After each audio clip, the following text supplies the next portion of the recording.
10వ నాటి పిండం వల్ల ఆ దేహానికి బలం కలగడం సంభవం. జీవుడి పిండదేహముతోనే పుణ్యపాపాలు అనుభవిస్తాడు. ఒక్కొక్క రోజు ఇచ్చే పిండం ప్రకారం ఏ రోజు ఏ దేహ భాగమో చూద్దాం.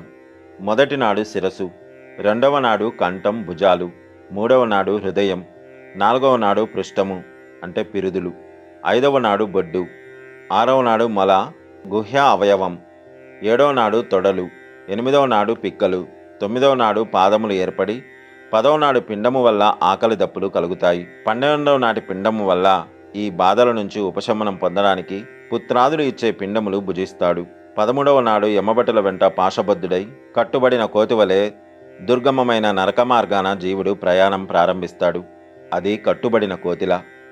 ఓ గరుత్మంతుడా, వైతరిణీ నది వైశాల్యాన్ని మినహాయించినా కూడా యమపురి 86,000 ఆమడల దూరంలో ఉంది. ఈ మార్గాన్ని జీవుడు ఒక రాత్రి ఒక పగలు మొత్తం ఒకరోజు కాలంలో 247 ఆమడలను చొప్పున నడుస్తూ వరుసగా 16 పురాలు అంటే